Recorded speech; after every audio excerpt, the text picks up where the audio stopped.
안녕하세요. 전종철의 전격시사 진행을 맡은 전종철 기자입니다. 총선을 한 달째 남겨두지 않고 여야가 격전지 지원 유세에 나섭니다. 한동훈 국민의힘 비상대책위원장은 부산 북구와 경남 김해 등 낙동강 벨트를 집중 공략합니다. 민주당 이재명 대표는 대전과 세종, 청주를 돌면서 충청권 표심 잡기에 나섭니다. 국민의힘이 형 확정 때 비례 의석을 승계하지 못하도록 하는 공직선거법 개정안 이른바 조국 황혼화 방지법을 발의했습니다. 정부의 의대 증원 정책에 반대해 병원을 이탈한 전공의들이 국제노동기구 ILO에 긴급 개입을 요청하는 서한을 발송했습니다. 정부는 의대 교수들의 집단 사직에 대비해서 진료 유지 명령을 검토하고 비상의료 지원도 강화하고 있습니다. 오늘 방송에선 조국혁신당의 조국 대표로부터 조국혁신당의 돌풍 배경과 향후 계획을 들어봅니다. 또 국민의힘 조정훈 의원과 함께 총선 관련 주요 정치 현안 짚어봅니다. 3월 14일 목요일 전종철의 전격시사 출발합니다. 전종철의 전격시사는 유튜브로도 실시간 방송합니다. 문자 참여는 짧은 문자 50원, 긴 문자 100원이 드는 샵9730, 콩 어플은 무료입니다. KBS 1라디오 채널에는 정치, 경제, 사회, 문화 등 다양한 명품 콘텐츠가 있습니다. 구독과 좋아요, 댓글 많이 부탁드립니다.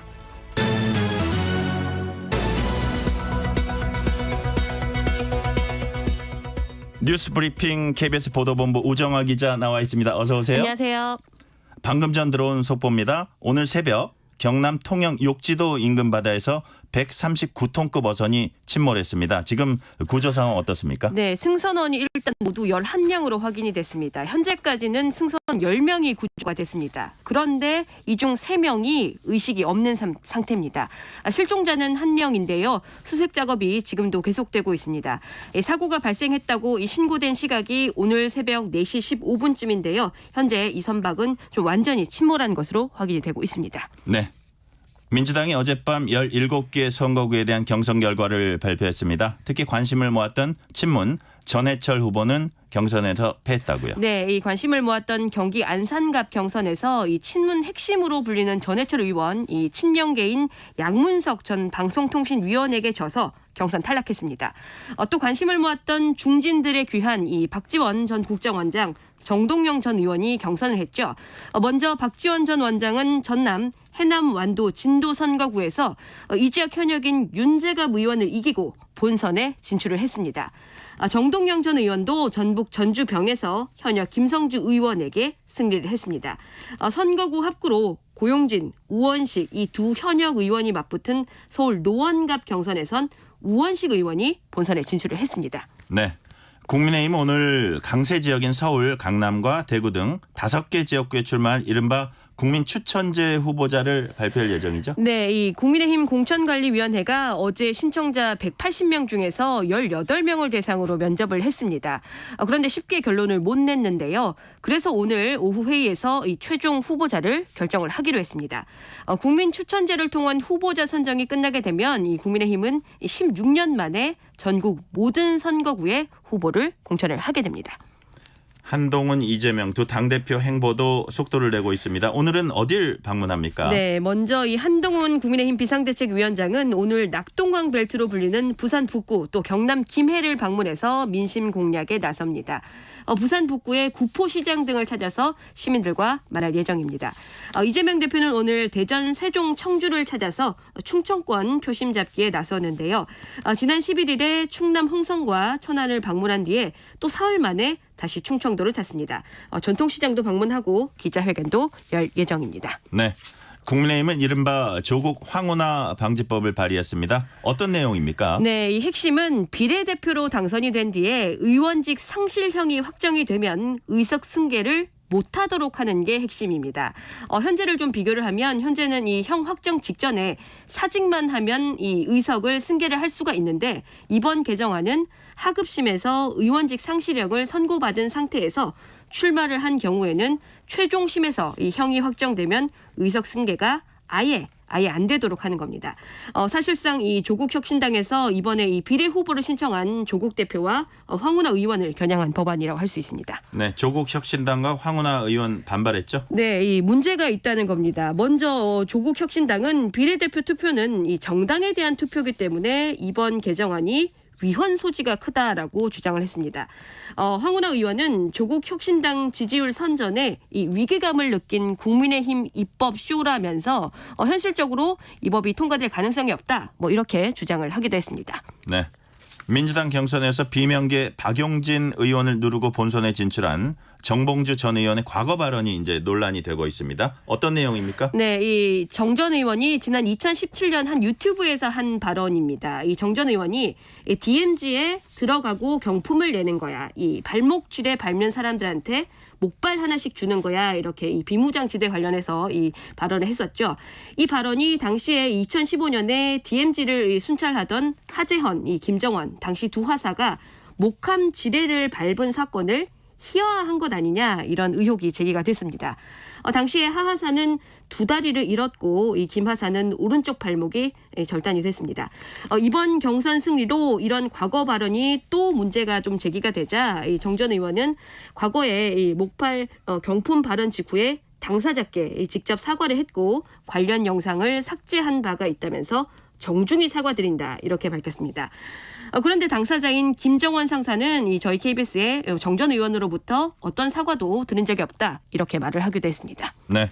전공의들이 병원을 떠난 뒤 의대 교수들도 집단 행동 여부를 논의하고 있습니다. 오늘 또 한번 긴급 회의가 열리죠. 네, 이 의대 교수들도 병원을 떠날지 지금 큰 관심사인데요. 오늘 이 전국 의과대학 교수협의회가 오후에 온라인 회의를 또 한 번 열어서 집단 행동에 관한 논의를 시작합니다. 방재승 비대위원장은 앞서서 이 증원 규모를 양보할 때까지는 정부와 대화가 불가능하다면서 설령 의사협회와 또 정부가 동의를 한다고 해도 전공의 쪽에서 그 제안을 받아들일 수 없을지도 모른다 이렇게 좀 말을 하기도 했었죠. 의대 교수들은 내일까지 이 집단 사직 여부를 결정을 하기로 했습니다. 말 그대로 이번 사태가 또 한 번 큰 분수령을 맞았습니다. 네. 그런데 정부는 거듭해서 집단 사직은 부당하다 이런 입장을 냈어요. 네, 이 정부가 이 제자들의 불이익을 막겠다는 게 사직의 이유가 될 수는 없다 이렇게 밝혔습니다. 환자 곁을 떠나는 게 제자를 지키는 것이라는 주장을 국민이 납득할 수가 없다는 겁니다. 정부는 의대 교수들의 집단 사직에 대비해서 이 진료 유지 명령을 검토를 하면서 비상 진료 체계 지원도 강화한다는 방침입니다. 또 상급 종합병원이나 공공병원에서 의료 인력을 새로 뽑으면 의사에게는 월 최대 1,800만 원, 간호사에게는 월 최대 400만 원을 지원을 한다는 방침입니다. 네. 그런데 대한전공의협의회가 이번 사태에 관해 국제노동기구 ILO에 개입을 요청했다고요. 네, 이 전공의 협의회가 어제 보도자료를 냈습니다. 이 ILO에 긴급 개입을 요청을 하는 서한을 발송했다고 밝혔습니다. 이 박단 비대위원장은 정부의 의료법 제59조 업무 개시 명령이 ILO의 강제 노동 금지 조항에 위배가 된다면서 헌법과 또 국제 기준을 위배해서 이 기본권을 탄압하는 의료법 제59조를 폐지해야 한다. 이렇게 주장을 하기도 했습니다. 네. 그런가 하면 전국 의대 교수들이 정부를 상대로 낸 의대 증원 취소 집행정지 사건의 재판이 오늘부터 시작된다고요? 네, 오늘부터 이 재판이 시작이 됩니다. 서울행정법원 행정11부는 오늘 오후 3시 30분부터 이 첫 신문기일을 진행을 합니다.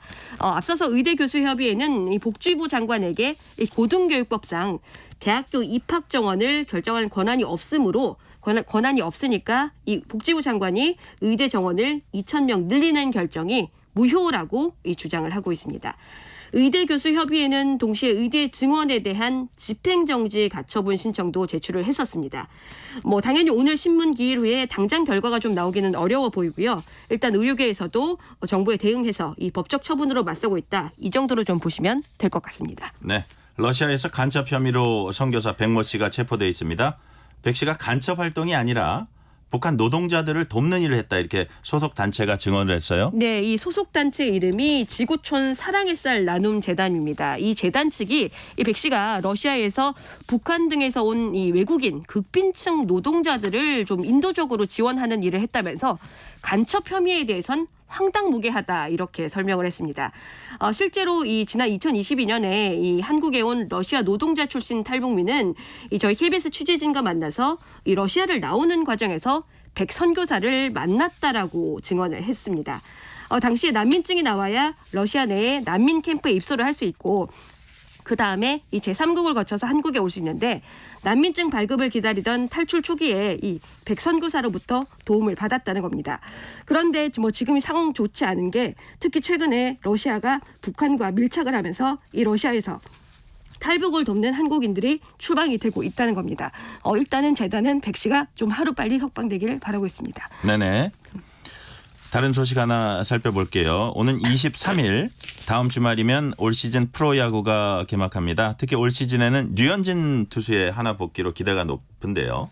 류 선수가 과연 몇 승을 할지 통계로 예상을 해봤습니다. 몇 승이 나왔습니까? 네, 앵커께서는 혹시 뭐 몇 승 정도를 예상하실까요? 20승? 저도 좀 비슷하게 예상을 했습니다. 제가 지금 감기로 목이 안 좋아서 지금 말씀을 잘 못 드려서 죄송합니다. 저희 KBS 취재진이 이 메이저리그에서 많이 쓰는 이 성적 예측 시스템인 집스라는 걸 이용을 해봤습니다. 네. 여기서 13승 이상이라는 결과가 나왔는데요. 지난 시즌 기록으로 보면 이 두 번의 알칸타라 선수와 같은 승수였습니다. 박용택 KBS 해설위원은 이 시범 경기에서 보여준 모습들을 좀 감안하면 올 시즌 18승을 예상 성적으로 꼽았고 장성호 위원은 12승 이상, 유희관 위원은 10승 이상이 무난을 할 것으로 예상을 하고 있습니다. 실제 어떨지 이제 9일 후면 좀 보실 수가 있을 것 같습니다. 네, 마지막 질문 하나 드릴게요. 오늘부터 휴대전화 번호 이동을 하면 최대 50만 원까지 지원금을 받게 된다고요? 네, 오늘부터는 이제 50만 원까지 지원을 받을 수 있게 됐습니다. 방송통신위원회가 어제 이렇게 결정을 한 건데요. 뭐 지금 방통위 부위원장 브리핑을 보면 이번 조치로 갤럭시 S24 등 이 신형 단말기 구입 부담이 거의 없어질 것이다 이렇게 설명을 했습니다. 뭐 이런 조치들이 고가의 단말기를 더 사도록 유도하는 것 아니냐 이런 지적도 있는데 일단은 뭐 방통위는 단통법 폐지로 가기 전에 이 번호 이동 경쟁을 유도하는 것이다 이렇게 설명을 하고 있습니다. 일단 오늘부터 이렇게 바뀌니까 이 단말기 변경을 고려하시는 분들은 좀 참고를 하시면 좋겠습니다. 네네. 오늘은 여기까지 듣겠습니다. 우정아 기자 수고 많았습니다. 지금 시각 7시 32분입니다. 전격 시사 날씨 정보입니다. 지금은 쌀쌀하지만 낮에는 포근하겠습니다. 현재 기온은 서울이 3.5도, 부산 6.4도 등을 보이며 어제 아침과 엇비슷하고요. 일부 내륙은 영하로 기온이 떨어져 있습니다. 하지만 한낮에는 지금보다 10도 이상 기온이 크게 오르면서 서울 15도, 대전, 광주 16도, 대구 18도 등으로 어제보다 1도에서 4도 정도 높겠습니다. 큰 일교차를 주의하시기 바랍니다. 오늘 전국이 대체로 맑겠지만 아침까지 내륙 곳곳에는 안개가 짙게 끼겠고요. 밤사이 날아온 국외 미세먼지의 영향으로 중부지방과 경북 지역은 오늘 초미세먼지 농도가 나쁨을 보일 전망입니다. 현재 서울의 기온은 3.5도입니다. 날씨 정보 송소진입니다. 이어서 이 시각 교통 상황을 KBS 교통정보센터 서희영 씨가 전해드립니다. 네, 이 시각 교통정보입니다. 출근길 교통량 늘고 있는 가운데 사고 조심하셔야겠습니다. 영동고속도로 인천 방향 둔대분기점 부근 1차로에 사고 나서 여파로 부곡 나들목부터 정체고요. 1km를 지나 반월터널 부근에도 1차로에 사고 발생했는데 여파로 일대 혼잡합니다. 강릉 쪽으로는 정체 긴데요. 반월터널에서 양지터널 사이 속도 더딥니다.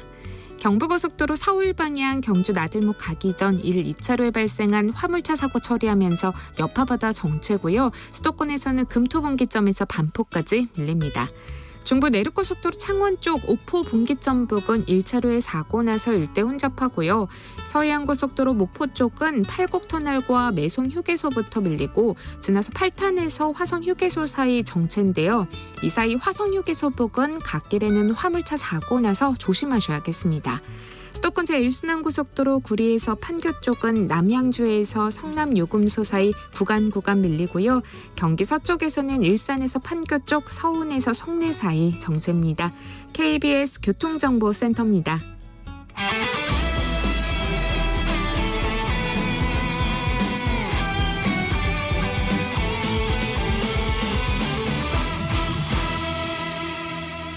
전종철의 전격 시사.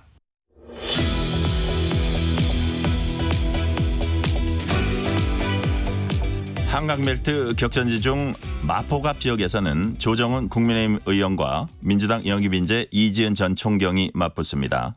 국민의힘 현역 1호 영입인재와 민주당 총선 11호 영입인재 대결입니다.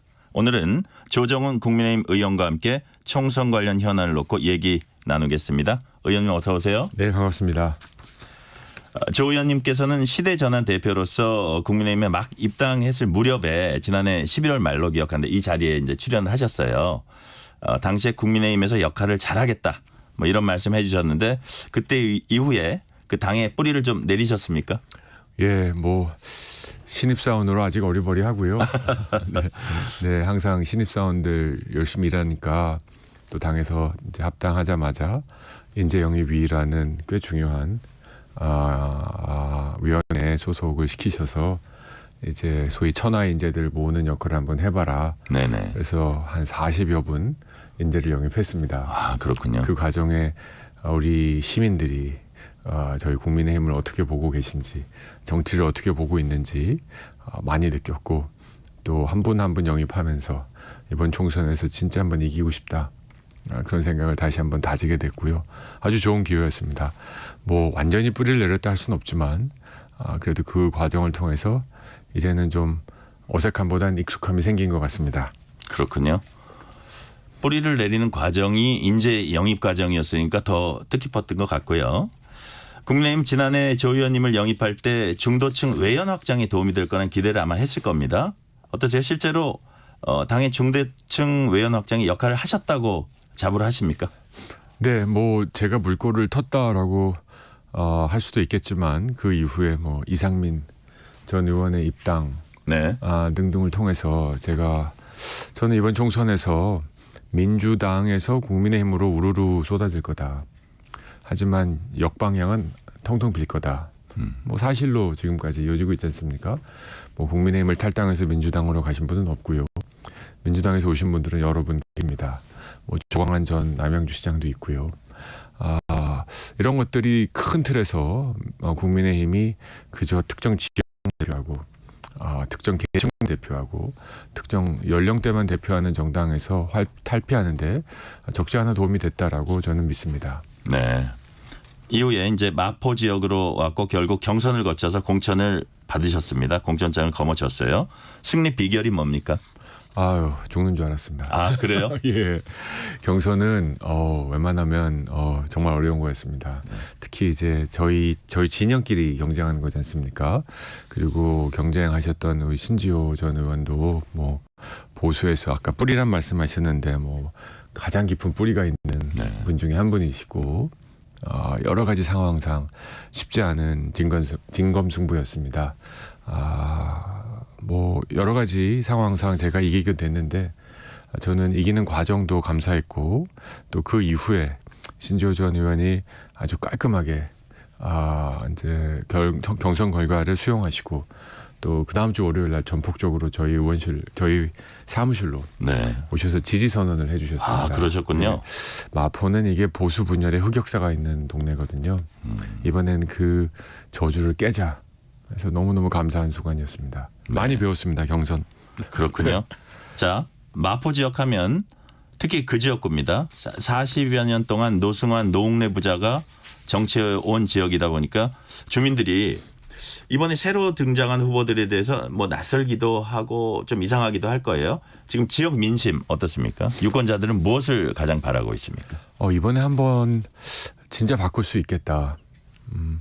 부자가 그것도 수도 서울에서 한 가문의 부자께서 40년을 내리한다는 건 자랑이 아니라 이제는 부끄러움의 영역이다 생각합니다. 아 그런가요? 마포의 정치가 왜 이렇게 됐는가. 저는 이걸 잃어버린 40년이라고 하는데 잃어버린 40년 마포하면 무조건 민주당 아니야?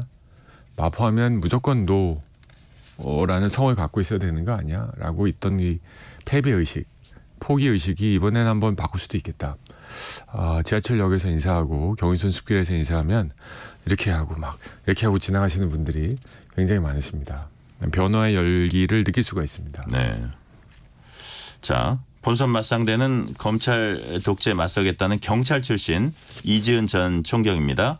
상대 후보에게 어떤 전략으로 맞서고 있습니까? 뭐 마포에 오신 거 출마를 하신 거 일단 환영하고요. 아주 좋은 경찰이라고 들었습니다. 네. 뭐 식견도 많고 또 아주 뛰어난 경력을 가진 분이라고 들었는데 마포에 과연 치안 전문가가 필요한 것인가 이 시점에 제가 보니까 검찰 독재를 종식시키고 싶어서 출마를 한다. 마포를 수단 삼아 여의도에 오셔서 윤석열 정부의 검찰 독재를 종식시키겠다. 이런 출마의 변을 듣고 갸우뚱하지 않았습니다. 갸우뚱할 수밖에 없었습니다. 제가 만난 적지 않은 마포 분들, 아니 솔직히 대한민국 유권자 대부분은 지금 가장 어려운 문제를 저는 닥치고 민생 회복이라고 생각합니다. 이 여의도에서는 뭐 정권 심판, 정권 안정 뭐 이런 여러 가지 말들이 오고 가지만 이 한강만 건너서 마포만 가더라도요. 검찰 얘기 나오는 경우는 거의 없습니다. 어떻게 하면 소상공인들 살릴 거냐? 어떻게 하면 집값 안정시킬 거냐? 어떻게 하면 일자리 만들 거냐? 이런 정말 생활의 하나하나의 문제들을 해결해 주기를 바라면서 지역 정치를 보고 계신데 아직도 이렇게 정치를 하겠다고 영입되신 분들조차도 민생 정치를 하겠다는 얘기가 아니라 검찰 독재를 종식시키겠다가 출마의 변이 되는 현실이 참으로 안타깝습니다. 네. 조 의원께서는 특히 조국혁신당의 조국 대표를 강하게 비판해 왔습니다. 조국 대표가 총선 출마한다고 하니까 뭐 진절머리 난다 이런 말씀하셨던 것 같아요. 유죄받고 국회로 도망간 건가 뭐 이런 말씀도 하셨고요. 그러면서 조국혁신당의 지지율 강세가 심하게 우려된다 이런 말씀도 하셨어요. 조 대표를 비판한 이유 뭔가요? 저는 모든 정치인이 갖고 있는 상징 자본이라는 게 있지 않습니까? 조정훈이 상징하는 미래에 대한 정치, 합리적인 정치, 좌우를 넘는 정치와 같이 조국 전 장관 이제 정치인이죠. 명백하게 그분이 상징하는 상징 자본은 전 한 가지 단어밖에 떠오르지 않습니다. 내로남불이죠. 내로남불을 상징하는 정치인이 지지를 받고 국회의원이 되고 법사위나 교육위에 가서 앉아 계신다. 과연 뭘 의미할까요? 우리 대한민국은 들키지만 않으면 된다. 우리 대한민국은 어떤 부끄러운 일을 했어도 2심까지 유죄가 나도 면죄부를 받을 수 있는 나라다. 도대체 원칙은 어디 있고 상식은 어디 있고 가장 결정적으로 양심이란 게 어디 있습니까? 저는 정말 강한 한 줌도 안 되는 강한 지지자들이 대한민국을 좌지우지해서는 안 된다고 생각합니다. 우든 좌든 정말 너무 극단의 소리들은 국회라는 곳에 적절하지 않다고 생각합니다. 국회는 조금 합리적인 분들의 결사체가 되어야 되는데 다음 21대 국회가 걱정됩니다. 이런 말씀도 하셨어요. 이재명 대표가 다급해지자 조국의 손을 잡았다. 결국 네. 총선 뒤에 범죄 혐의자들끼리 당을 합쳐서 정부를 흔들어댈 것이다. 네. 총선 후에 두 사람이 합칠 거나 최소한 손을 잡을 거라고 예상을 하세요? 저는 거의 확실하다고 생각합니다. 조국 대표가 총선 이후에 이제 민주당과 합당하는 일은 절대 없다. 정치인이 절대란 말을 쓰면 거의 하겠다는 소리거든요. 만약에 민주당의 의석수와 조국 혁신당의 의석수를 합해서 과반을 넘는다 만약에 안 할까요? 국회의장을 내놓을까요? 저는 거의 예정된 수순이다. 그런데 질문 드리고 싶은 건 그럼 왜 지금부터 합당을 안 하냐? 지금부터 조국 전 장관이 민주당에 입당해서 정정당당하게 문재인 정부의 장관이었잖아요. 문재인 정부의 후예잖아요. 근데 메뉴를 넓히는 이런 기술적인 일, 또 자기들이 갖고 있는 사법 리스크는 피해가면서 의석수를 확보하고자 하는 이런 꼼수, 전 법무부 장관이 할 짓은 아니라고 생각합니다. 조국 대표는 22대 국회 첫 번째 행동으로 한동훈 특검법 발의하겠다 밝혔습니다. 이건 어떻게 보세요? 특검이 입에 붙은 사람들이죠. 지구를 멸망시키겠다 이런 거하고 비슷한 얘기하는 것 같은데요. 특검이란 단어가 이렇게 가벼운 단어는 아닙니다. 무조건 땡땡 특검. 이번 22대 국회 민주당 다수당으로 한 게 탄핵 특검 해임. 소위 탄핵 특검 해임의 무한반복 아니었습니까? 민주당이 자랑스럽게 통과시킨 민생 법안이 하나락도 있습니까? 민생은 민주당이라고 하시면서 도대체 무슨 예가 있는지 전 모르겠습니다. 저는 특검이란 단어를 이렇게 쉽게 입에 붙일 수 있고 또 한 발 더 나가서 탄핵. 가끔 민주당 의원들이 거리 집회 나가서 이 윤석열 정부 임기 못 맞춘다 이런 단어들을 서슴지 않게 하시는데 헌법기관으로서 하실 말씀은 아니라고 생각합니다. 그리고 국가를 사랑한다면 어떻게 해서든 우리가 뽑은 대통령이 성공하길 바라는 것이 국민들의 마음이라고 좀 믿습니다. 조국혁신당에는 조 대표뿐만 아니라 역시 재판받고 있는 황운하 의원이 비례 신청을 했습니다. 또 이제 영입된 인재들 중에 보니까 민감한 사건 또 사안에 연루됐던 뭐 박은정 검사, 이규원 검사, 차규근 전 출입국관리본부장 등등이 줄줄이 입당했습니다. 이런 건 어떻게 보세요? 그런 장면들, 사법 리스크 그리고 1심 2주의 범죄가 확정된 분이 거침없이 정치에 뛰어드는 장면과 아까 시작에 말씀드렸지만 정말 양질의 우리 사회의 각 분야에서 열심히 일해왔던 분들이 정치라는 분야의 제안을 받았을 때 손사래를 치는 장면이 대조가 됩니다. 정말 악화와 양화를 구축하고 있다고 생각합니다. 정치는 저렇게 거칠고 거의 뭐 재판 몇 번은 기본으로 받는 사람들만 하는 거구나라는 인식이 퍼지니 정말 우리 사회에 꼭 필요한 전문성을 갖고 있는 분들이 국회에 들어오는 일들이 적어집니다. 정말 이건 반성해야 될 부끄러운 일이라고 생각합니다.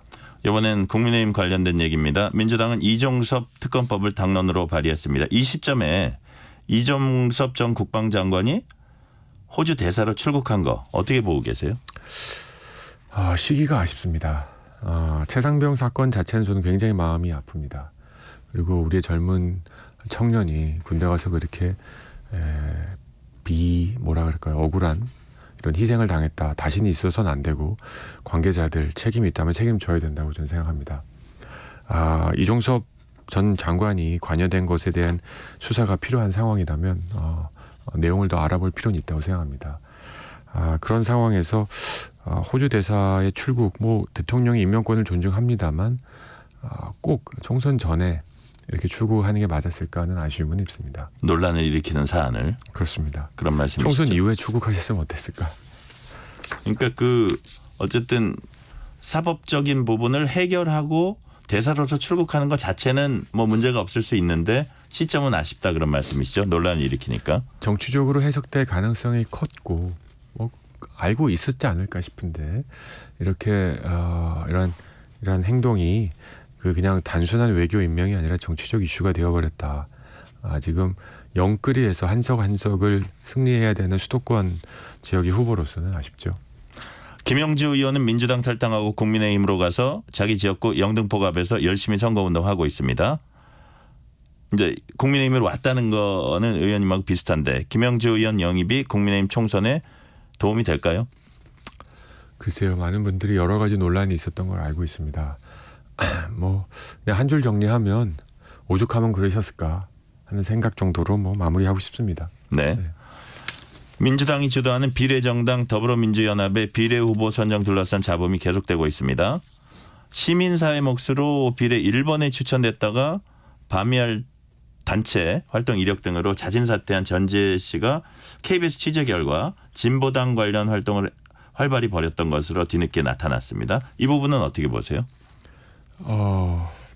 두세 가지 매우 부적절하고 매우 우려가 되는 상황이고 우리 국민 여러분들께서 정말 정확히 아시고 투표하셔야 한다고 생각합니다. 정치적 자유는 인정합니다만 그 한계도 분명합니다. 바로 헌법이죠. 우리 헌법 질서를 부정하는 사람들은 국회의원이 될 자격이 없다고 생각합니다.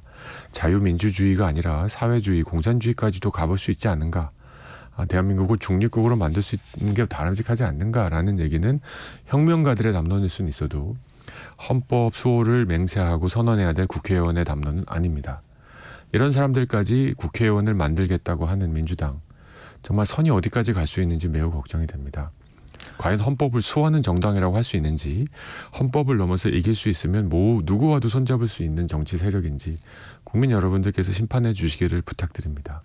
민주당은 공천 갈등이 심각했는데 이제는 내홍을 좀 잡고 그다음에 다잡고 다시 이제 출발을 하고 있습니다. 민주당 공천 전반적으로 어떻게 평가하세요? 살벌했다고 생각합니다. 어제 결과도 나왔고 살벌했다고 생각합니다. 제가 국회에서 그래도 직간접적으로 봤던 양질의 의원들은 22대 국회에서 못 보게 됐습니다. 그만 좀 하시지 하는 분들은 다 살아남으셨습니다. 그리고 새로 들어올 예정된 분, 거의 당선이 확실한 지역에서 공천받으신 분들은 이재명 대표와 가까운 거리 순으로 공천받은 것 같아요. 그러니까 이 공천 기준은 국민 눈높이가 아니라 누가 이재명 대표와 더 많이 얘기했나, 누가 이재명 대표와 문자 카톡 주고받았나, 이 기준 하나였던 것 같아요. 나와 가까운 사람 줄 세우기. 또 이재명 대표 당대표로서 뭐 공천의 영향력 인정합니다. 근데 이렇게 거칠고 이렇게 무자비하게 할 수가 있는가. 정말 중앙 정치 안 해본 티, 그리고 정말 중앙에서 정치할 자격이 없는 티가 너무 난다 싶습니다. 반면 국민의힘은 컷오프 등 물갈이 비율이 30%가 좀 넘는 수준으로 낮습니다. 현역 강세, 쇄신 부족, 무감동 공천이라는 지적도 나옵니다. 어떻게 보세요? 현역 교체율이 공천 성공의 지표는 아니라고 생각합니다. 지난 과거의 국회들이 현역 공천율을 50% 넘기기도 했는데요. 그러면 그 이후에 국회가 뭐 잘했냐? 그건 또 아니거든요. 저는 양질의 의원들은 다선을 해도 되는 것이고, 정말 자격이 없고 구설수에 올랐던 의원들은 초선도 아깝다는 그런 기준이 중요하다고 생각합니다. 그래서 저희들의 공천 과정을 통해서 뭐 불공정했다, 네. 뭐 비위가 있었다, 뭐 한동훈 대표가 줄 세우게 했다, 뭐 이런 얘기 없다는 거, 이게 국민 여러분들께서 평가하신다라고 생각합니다. 네. 이제 오늘 국민 추천제 그 결과가 나온다고 해요. 뭐 서울, 강남, 대구 같은데 여기선 좀 참신한 인물들이 나올까요? 그러기를 기대합니다. 네. 저는 이게 소위 미국에서 얘기하는 오픈 프라이머리거든요. 의미 있는 실험이라고 생각합니다. 이 지역은 소위 당선이 매우 유력한 지역이기 때문에 오픈 프라이머리를 통해서 국민들이 추천하고 이런 과정들을 통해서 성공 사례를 만들어낸다면 다가오는 2023년 공천에 저희 국민의힘이 더 확대할 수 있는 가능성도 있다 싶습니다. 조 의원께서는 지난 총선 때는 민주당 비례연합 위성정당 통해서 이제 입성했습니다. 국회에. 근데 지금은 이런 제도도 비판하고 있고 특히 용해인 의원에 대해서 비판을 많이 하시더라고요. 이유가 뭡니까? 뭐 용해인 의원을 특별히 비판할 생각은 없고요. 그렇습니다. 저는 그때 당시에 연합하는 그 목적이 소수 정당에 대한 배려였습니다. 그리고 전 제적을 당했고 민주당적을 갖지 않고 시대전환으로 활동을 했었습니다. 그 과정에서 그 소수 정당을 배려하겠다는 민주당이 국회 활동에서는 소수당을 압살하는 노력들, 왜 너 우리 하라는 대로 안 해, 시키는 대로 안 해 하는 모습을 보면서 이 또한 내로남불이다 싶었습니다. 지금 민주당의 비례연합정당, 시민사회 갈등 또한 똑같은 맥락입니다. 비록 시민사회가 명의는 빌려줬지만 결국 총선 이후에 다 민주당으로 입당할 사람들 아니냐. 그러니까 결국 우리 민주당의 국회의원이 될 사람들이니까 우리가 뽑겠다 이거거든요. 명의는 빌려줬지만 실질은 우리다. 뭐 이런 얘기를 하려면 그냥 깔끔하게 병립형으로 가시는 게 맞다. 괜히 멋있는 척하지 마시고. 용해인 의원은 대중 정치인의 길을 갈 기회를 이번에 잃었다고 생각합니다. 그 정도의 인지도와 4년의 의정활동 기회를 받았으면 여러 지역에 가서 자신의 이름과 당을 가지고 또는 이름만 뭐 민주당이 합당을 하시더라도 대중 정치인으로서의 길을 가는 게 길게 보면 용해인 의원에게 득이 됐을 거라는 생각을 하는데 뭐 용해인 의원의 판단이니까 제가 어떻게 하겠습니까? 자, 20초 남았는데요. 딱 10초로 총선 승리 전략 한 줄로 말씀해 주시면 뭘까요? 민생 전쟁입니다. 검찰 독재, 검찰 정권 유지보단 퍽퍽한 국민들의 삶을 낫게 하는 민생 전쟁. 네. 그래서 저희 여당이 이겨야 합니다. 여기까지 듣겠습니다. 조정훈 국민의힘 의원이었습니다. 감사합니다. 감사합니다. 전종철의 전격기사 1부 순서 마칩니다. 안녕하세요. 배우 신혜라입니다. 우리 아이들을 위한 늘 봄처럼 따뜻한 학교, 늘봄학교를 아시나요? 그동안 아이가 돌봄 교실에 탈락하면 어쩌나 걱정 많으셨죠? 올해 초등학교 1학년부터 희망하는 학생 모두 매일 2시간 맞춤형 프로그램을 무료로 이용할 수 있다고 하네요. 늘봄학교는 학교 수업이 끝난 오후 시간에도 함께 운동하고 예술을 즐길 수 있도록 다채로운 프로그램을 운영합니다. 누구나 누리고 모두가 만족하는 늘봄학교에서 아이들의 꿈을 키워주세요. 늘봄학교 캠페인은 교육부와 함께합니다. 안녕하세요. 보건복지부 장관 조경입니다. 정부는 국민의 생사가 달린 중증 응급의료가 빈틈없이 운영될 수 있도록 최선을 다하고 있습니다. 국민 여러분께 부탁드립니다. 사명감으로 의료기관을 지키는 의료진이 중증 응급 환자 진료에 집중할 수 있도록 가벼운 질환은 가까운 동네 병의원이나 비대면 진료를 이용해 주십시오. 의료가 멈추면 개혁도 멈췄던 과거의 실패 사례를 또다시 반복할 수 없습니다. 국민이 아플 때 제때 제대로 치료받을 수 있도록 이번 의료계획을 반드시 완수하겠습니다. 감사합니다. 알고 계시나요? 겨울철에 심해지는 미세먼지 피해를 줄이기 위해 계절관리제 차량 운행 제한 제도가 시행됩니다. 매년 12월부터 이듬해 3월까지 수도권과 부산, 대구, 광주, 대전, 울산, 세종에 진입하여 운행하는 배출가스 5등급 차량의 운행이 제한되며 저공해 조치 차량은 자유롭게 운행할 수 있습니다. 저공해 조치 신청은 자동차 배출가스 전산 시스템 또는 지자체 환경부서에서 가능합니다. 미세먼지 없는 깨끗한 하늘 만들기. 이 캠페인은 환경부와 한국환경공단이 함께합니다. KBS 라디오 기후위기 대응 캠페인 지구를 저는 기후정의 동맹에서 일하는 한재각이라고 합니다. 요즘 사람들은 날씨가 이상해졌다 이런 얘기 많이 하는 것 같습니다. 겨울에도 봄처럼 따뜻해지기도 하고 여름에는 너무 더워지기도 하고. 근데 이게 단순히 덥고 춥고 불편한 문제가 아니라 누군가는 생존에 관한 문제이기도 하죠. 우리나라에서도 엄청난 비 때문에 반지하에 살고 계신 분이 돌아가시기도 했잖아요. 근데 이런 일들이 가만히 생각하면 기후변화에 의해서 피해를 보는 거는 더 가난한 사람들, 사회적 약자라고 불리는 사람들이겠죠. 전 세계 1%의 슈퍼리치들이 배출하는 온실가스량이 전 세계 사람 50억 명이 배출하는 양과 같다고 합니다. 비행기도 타고 엄청난 집, 자동차, 명품들 이런 거 소비하면서 온실가스를 엄청나게 배출을 하고 있는 거죠. 그런데 이 사람들이 피해를 받냐 보면 피해는 거의 보지 않지 않습니까? 가난한 사람들이 다 피해를 보는 거죠. 이대로 간다면 불평등이 가장자리에 있는 사람들이 무너져 내릴 겁니다. 이걸 이렇게 얘기했으면 좋겠어요. 기후위기는 불평등의 위기이고 불평등을 해소하는 것이 기후위기를 막는 가장 중요한 방법이다. 기업들, 돈 많은 사람들, 정치 권력들이 지나치게 권력이 강하고 많은 사람들은 사실은 그 권력에 접근하지 못하고 있어서 어떤 정부 정책을 결정하는 데 소외되기도 하잖아요. 이런 것들을 바꾸는 것부터 시작을 해야 되는 거고 누진적 소득세를 강화하는 것도 그 중에 하나일 거라고 생각합니다. 많은 노동자들의 노동할 권리를 보장하는 것 그런 여러 가지 일들이 같이 또 있어야 할 거라고 생각합니다. 뜨거워지고 있는 지구. 지금 우리의 문제입니다. KBS 라디오 기후위기 대응 캠페인 지구를 지켜라 였습니다.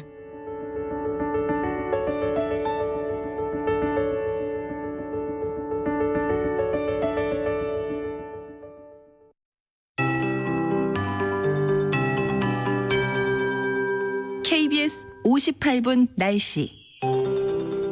오늘 낮에는 포근한 봄을 느낄 수 있겠습니다. 현재 기온은 서울 4.1도, 부산 6.8도 등으로 어제 아침과 엇비슷해 쌀쌀하고요. 강원도 정선은 지금 영하 3.2도를 보이는 등 일부 내륙은 영하로 기온이 떨어져 있어 춥습니다.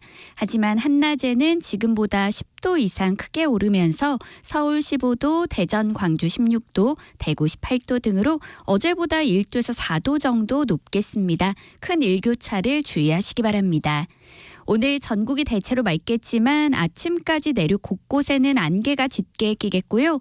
밤사이 날아온 국외 미세먼지의 영향으로 지금 경기와 충북 지역의 공기가 탁한 상태입니다. 그 밖의 지역도 점차 먼지 농도가 높아지면서 오늘 중부지방과 경북 지역은 초미세먼지 농도가 종일 나쁨이 예상됩니다. 한편 동해안은 대기가 건조한 가운데 바람이 점차 강하게 불겠습니다. 산불 조심하시기 바랍니다. 내일도 전국이 대체로 맑겠고요. 모레 토요일에는 제주도부터 비가 오기 시작해 일요일에는 충청과 남부지방에도 비가 내리겠습니다. 기온은 계속 오름세를 보이며 따뜻해질 전망입니다. 현재 서울의 기온은 4.1도입니다. 송소진입니다.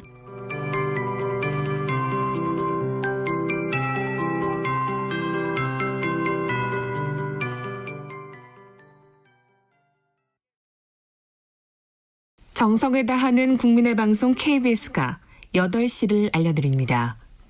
AM 711kHz, FM 97.3MHz, KBS 1라디오입니다. HLKA.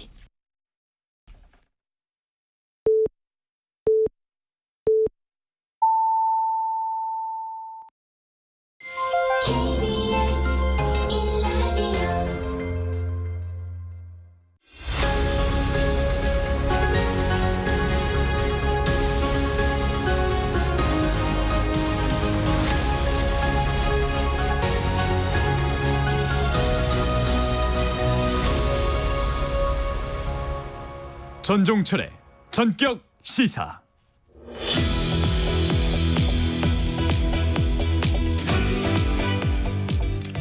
(4월) 총선을 한 달 앞두고 무서운 기세로 올라오는 신당이 있습니다. 조국 혁신당이 창당 열흘 만에 각종 여론조사, 특히 비례대표 정당 지지율에서 두 자릿수 지지율을 기록하면서 2위를 위협하고 있습니다. 오늘은 조국 혁신당 조국 대표로부터 돌풍의 배경과 정치인 조국의 계획은 무엇인지 들어봅니다. 조국 대표 지금 전화 연결돼 있습니다. 대표님 안녕하세요. 네, 안녕하십니까. 불러주셔서 감사합니다. 최근 조국 혁신당이 약진하고 있습니다. 처음 신당 창당 선언했을 때 지금처럼 선전할 거라고 예상하셨습니까?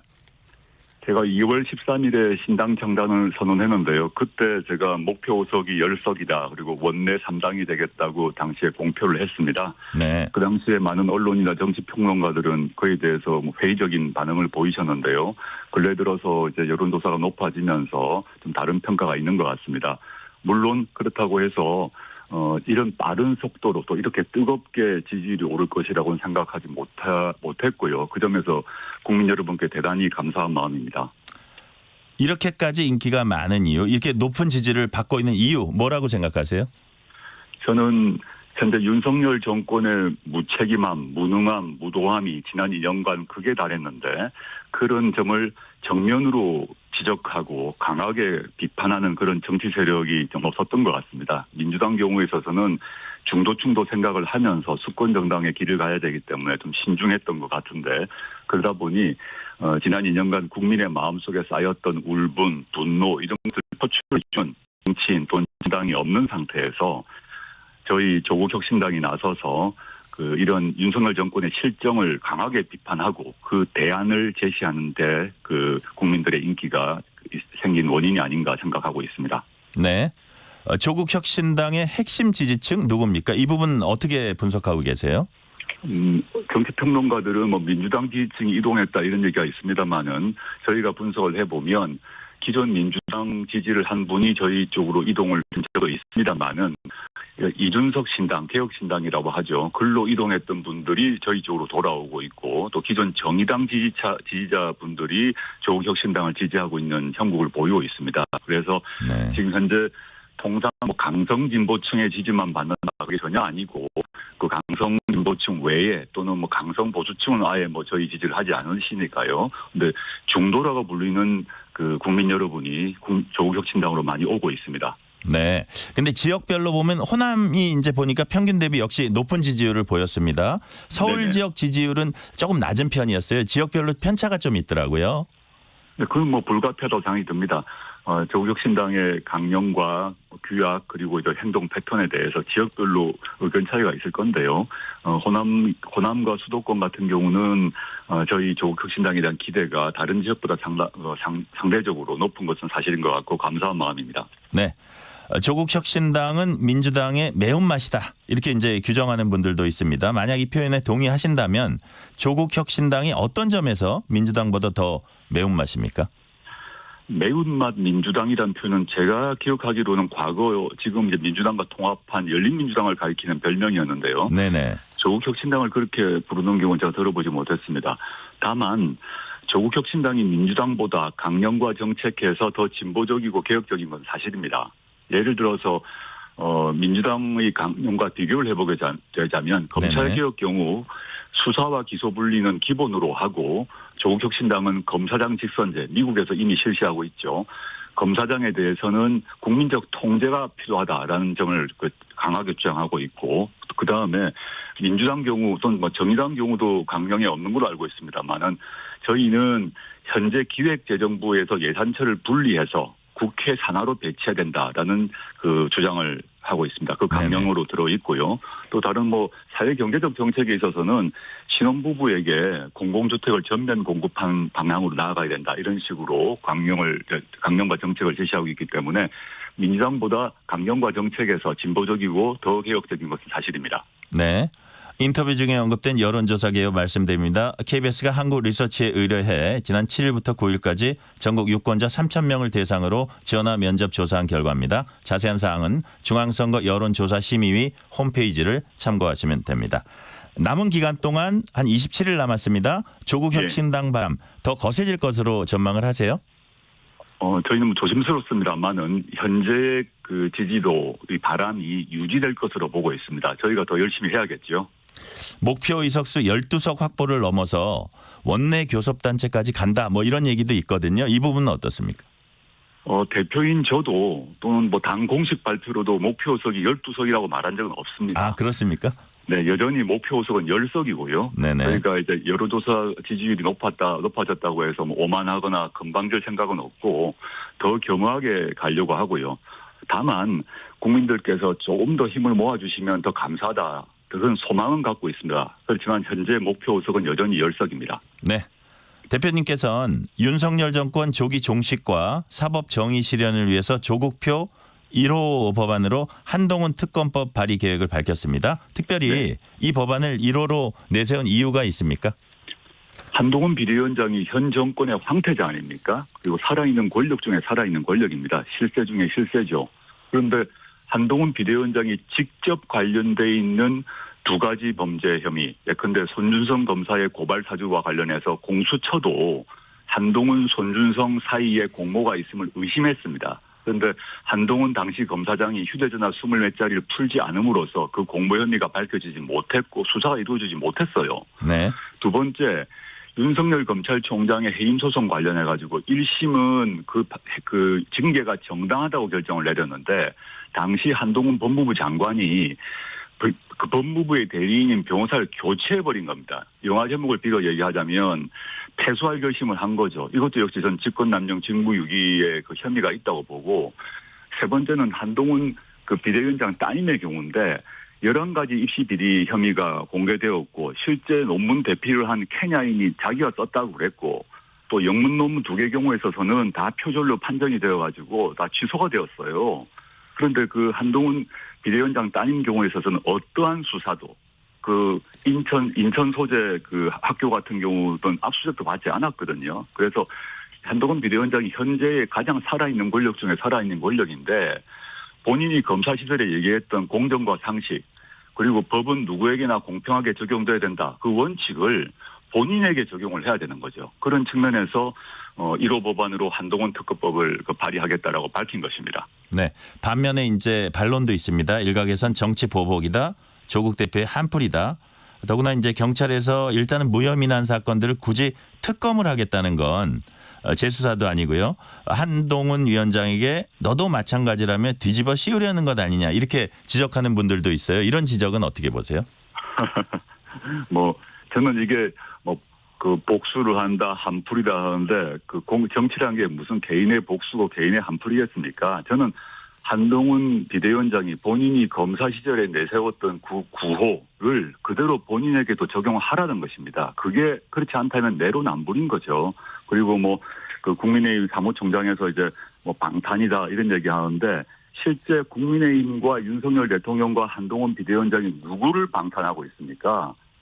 김건희 여사를 방탄하고 있지 않습니까? 도이치모터스 1심 주가 조작 판결에 1심에서 다 모두 공범들은 유죄 판결을 받았고 김건희 씨와 그 친모 최은순 씨가 얻은 수익이 23억이라고 검찰 보고서에 나와 있는데도 불구하고 검찰은 어떤 수사도 하지 않습니다. 따라서 특검이 필요한 것이고 한동훈 비대위원장의 경우에 있어서도 지금 앵커님께서 이제 경찰이 무혐의됐다고 했는데 수사가 제대로 되지 않은 것이죠. 압수수색도 하지 않고 소환도 하지 않고 수사를 마무리한다? 매우 이례적입니다. 따라서 특별검사가 필요한 것입니다. 네. 조금 불편한 질문일 수 있습니다만 자녀 입시 비리 관여 혐의로 2심에서 징역 2년형 선고받았고 지금 대법원 최종 판결 남겨둔 상태입니다. 네. 이런 상황에서 신당을 창당해서 정치에 입문하는 게 과연 맞냐 이렇게 이제 말씀하시는 분들이 있고요. 특히 이제 장동혁 국민의힘 사무총장은 좀 원색적인 용어를 썼습니다. 제가 그 말을 그대로 옮기면 방탄을 네네. 위한 총선 출마다. 도둑이 몽둥이 들고 설치는 격이다. 이렇게 비난을 원색적으로 했어요. 이런 말들에 대해서는 어떻게 보세요? 네네. 제가 하급심에서 유죄 판결 받은 거 맞고요. 다만 저는 그 하급심 판결의 사실 판단 그리고 법리 적용에서 동의할 수 없어서 대법원에 상고를 했습니다. 제가 유죄 판결을 받았다는 것만으로 제가 그 당대표 또는 정치인이 아니라 한 명의 시민으로 부여되어 있는 헌법상 기본권을 포기할 수는 없습니다. 대법원 가서 다툴 것입니다. 그리고 대법원에서 최종적으로 유죄 판결이 확정되게 되면 당연히 따라야죠. 근데 그 전까지는 제가 할 수 있는 최대한을 할 것이다라는 점을 말씀드리고 싶고요. 지금 장동혁 사무총장이 도둑이 몽둥이를 든다 운운했습니다만은 우리나라를 망치고 있는 가장 큰 도둑이 누구입니까? 전 윤석열, 김건희, 한동훈이라고 생각합니다. 누가 큰 도둑인가를 먼저 지켜보고 국민들께서 판단하실 거라고 생각하고요. 장동혁 사무총장에게도 묻고 싶습니다. 우리나라를 망치고 있는 가장 큰 도둑이 누구냐라고 묻고 싶습니다. 국민들이 그분들에게 몽둥이를 들어야 합니다. 네. 관련해서 또 하나 여쭤보면 이재명 대표 사법 리스크가 민주당의 큰 짐이 되고 이에 따라 여야 정치권도 소모적 갈등을 많이 해왔습니다. 네. 마찬가지로 조국 대표께서 여의도에 입성하면 이제 사법 리스크가 좀 부각이 될 거예요. 그리고 우리 정치권에 큰 갈등을 유발할 수도 있습니다. 이 부분은 어떻게 보세요? 저는 전혀 사실이 아니라고 생각하고요. 대법원 판결은 국회에서 영향을 미칠 수가 없습니다. 국회에서 대법원 판결에 영향을 미칠 수 있다라고 하면 그건 독재국가죠. 제가 국회에 들어가건 안 들어가건 대법원 판결은 대법원 판결의 독자적 경로에 따라 이루어집니다. 그래서 사법 리스크란 말 자체가 저는 이해할 수가 없는데 대법원 판결에 따를 겁니다, 저는. 네. 그리고 저는 그 전까지 정치인으로서 또는 국회의원이 된다면 국회의원으로서 저희의 활동을 다할 것입니다. 네. 관련해서 여당이 어제 공직선거법 개정안 이른바 조국 황혼화 방지법 발의했습니다. 형이 확정됐을 때는 비례의석 승계할 수 없도록 하는 내용입니다. 이번 발의는 어떻게 보셨어요? 일단 그 법은요. 법률적으로 위헌입니다. 통과될 수 없을 것이고요. 통과되더라도 설사 헌법재판소에서 위헌 결정이 날 것이라고 저는 보는데요. 비례의원의 의미가 무엇인가를 완전히 잘못 파악하고 있습니다. 지역구와 다르게 비례의 경우에서 왜 승계가 가능하도록 결정했는지 원래 그 제도를 만든 당시 의사록을 보시면 되고요. 비례는 지역과 달리 정당에게 주는 것입니다. 개인에게 주는 것이 아니라. 그래서 그 정당 전체에 대해서 그 몫을 주기 때문에 한 사람이 빠져나오더라도 그 정당의 몫을 줘야 된다는 것이 비례선거의 핵심인데 그것을 뻔히 알고 있는 사람들이 그런 법안을 냈다는 것 매우 정파적이라고 생각합니다. 네. 선거를 앞두고 제3지대 정당들이 많이 생겨났고 저마다 현 정부 비판과 정치 혐오를 극복하기 위한 대안 세력임을 이제 자임을 하고 있어요. 그런데 네. 왜 조국 혁신당이어야 하는지, 조국 혁신당은 어떻게 그들과 다른지 좀 설명을 해 주세요. 저는 조국 혁신당 외에 여러 제3지대 정당과 조국 혁신당이 비교되는 것을 거부합니다. 왜냐하면 조국 혁신당 외에 제3지대 정당은 그들의 비전과 정관과 정책이 무엇인지 알 수가 없습니다. 여러 가지가 섞여 있습니다. 비유를 해보자면 트로트 가수와 발라드 가수가 모여서 각자의 창법으로 노래 하나를 부르는 형국입니다. 트로트면 트로트를 잘 부르고 발라드면 발라드를 불러야 되는데 여러 다른 취향을 가진 사람이 모여서 노래를 부르고 있는 형국이죠. 그에 비해서 조국 혁신당의 컬러와 지향과 비전과 가치는 분명합니다. 섞여 있지 않습니다. 국민들 입장에서 다른 제3지대 정당과 조국 혁신당을 비교해 보시면 금방 아실 수 있다라고 생각합니다. 네. 그렇기 때문에 이제 정당이라는 게 정체성이 그만큼 중요합니다. 정당이 맞습니다. 추구하는 핵심 가치, 목표와 관련돼 있기 때문입니다. 그래서 조국 혁신당의 정체성은 이거다. 이렇게 짧게 한 말씀으로 해 주시면 뭐라고 할 수 있을까요? 첫째는 이제 윤석열 정권의 무능과 실정을 비판하고 윤석열 정권을 조기 종식시킨 것이 저희의 당면 목표고요. 그 조기 종식 또는 윤석열 정권이 대드덕 죽은 오리고로 만들어서 정치적인 힘을 빼고 나면 그다음에 그 이유가 더 중요한데요. 근데 우리나라의 민생과 복지, 경제 문제가 심각합니다. 이 문제를 OECD 선진복지국가 수준으로 그걸 강화하는 각종 제도와 각종 정책을 도입하는 것, 그것이 저희의 궁극적 목표입니다. 2022년 당시에 대표님께서는 이제 검수완박 전국이었는데요. 조정훈 의원의 비협조로 민영배 민주당 의원이 탈당했다는 취지로 말을 한 것으로 전해졌습니다. 이때 조정훈 의원이 검수완박 때 본인은 법사위 아닌 산자위였다. 조국 대표 발언이 거짓말이다 이렇게 지적하면서 검수완박이 민주적 절차를 무시할 정도로 중요했냐 이렇게 또 반문을 했습니다. 이런 일련의 발언들은 어떻게 보세요? 두 가지 질문이 섞여 있는 것 같습니다. 검수완박은 당시에도 그렇고 과거 촛불혁명 시기에도 매우 중요한 과제였습니다. 검찰개혁 그중에서 수사와 기소의 분리라는 것이 중요한 과제였고 그래서 결국 지난 대선 직전에 현재 국민의힘도 민주당과 동의를 해서 합의문을 썼습니다. 네. 지난 대선 직전에. 그래서 검수완박을 합의를 했어요. 그렇기 때문에 조 의원이 시대정신이 아니라고 하는 말은 틀린 말이고요. 두 번째 제가 이제 아마 민영배 의원 탈당 얘기를 했는데 민영배 의원이 당시에 이제 안건조정위에 있다가 안건조정위에서 민주당과 원활하게 진보적 개혁적 법안을 통과하려면 민주당이 아닌 정치 세력의 한 명이 꼭 있어야 합니다. 그런데 당시에 민영배 의원이 민주당이었는데 그 다른 한 명이 필요해서 민주당 의원인 민영배 의원이 탈당하고 무소속으로 되어서 통과시켰거든요.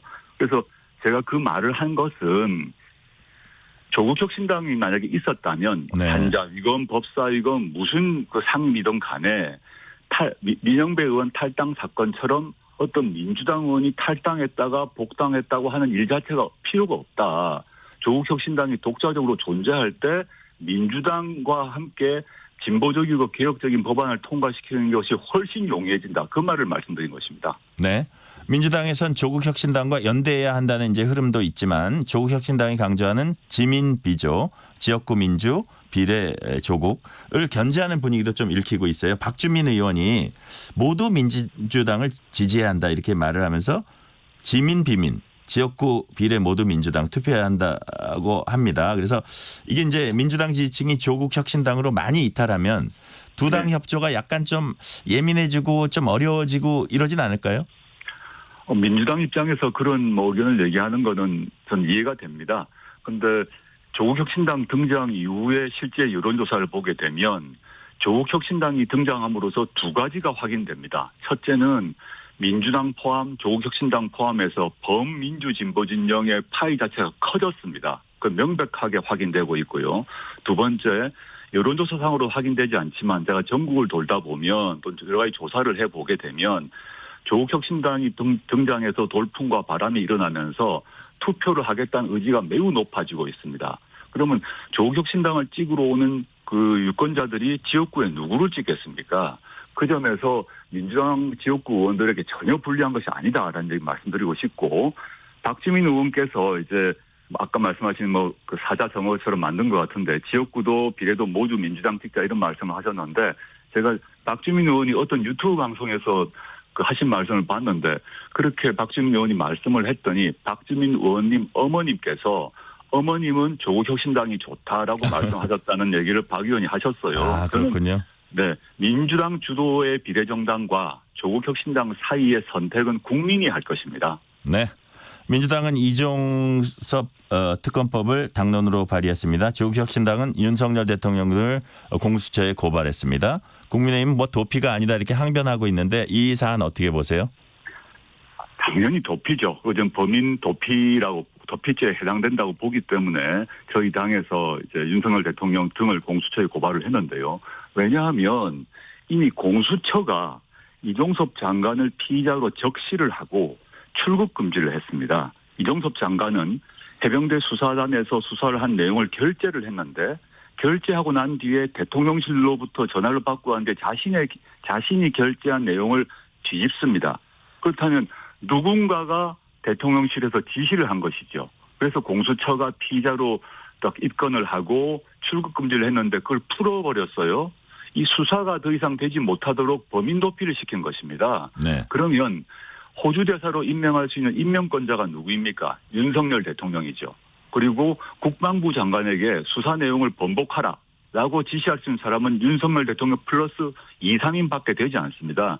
저는 대통령실 어딘가에 분명히 이종섭 장관을 비호하고 그 진실을 은폐하려고 하는 사람들이 있다고 좀 보고요. 이거는 철저하게 수사를 해야 되는 사건입니다. 사실 우리나라 대한민국 역사에서 정치적 민주화된 1987년 이후에 대통령실이 장관의 범죄 혐의를 은폐하려고 이런 그 장관을 해외로 도피시키는 이런 일은 없었습니다. 저는 호주 대사가 아니라 즉각적으로 귀국해서 빨리 수사를 받아야 됩니다. 대표님이 이제 당선 유력한 앞쪽 순번 그 비례 할당받을 가능성 높아 보이는데 누군가에게 이제 양보를 해서 좀 뒷순번으로 갈 의향도 있으세요? 저는 저 개인의 의사로 판단되지 않고요. 지금 현재 그 조국혁신당에 투표를 하기 위한 국민참여인단이 모집이 되는데 네. 조만간 국민참여인단들이 온라인에서 선거를 합니다. 투표를 네. 합니다.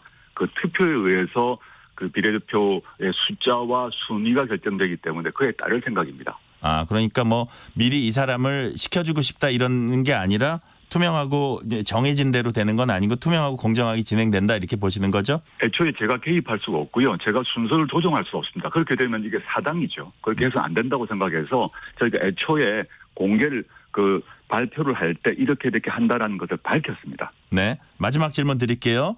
네. 총선을 앞두고 국민들께 하고 싶은 말씀 짧게 부탁드립니다. 국민 여러분, 조국혁신당은 태어난 지 열흘밖에 되지 않은 신생정당입니다. 저도 그렇고 조국혁신당도 그렇고 부족함이 많고 모자람이 많습니다. 많이 도와주셔서 저희에게 좀 힘을 실어주시면 저희가 애초에 초심을 잃지 않고 열심히 해서 성과를 내도록 하겠습니다. 많은 지지, 도움 부탁드립니다. 오늘 여기까지 듣겠습니다. 지금까지 조국혁신당의 조국 대표였습니다. 대표님 감사합니다. 예, 고맙습니다.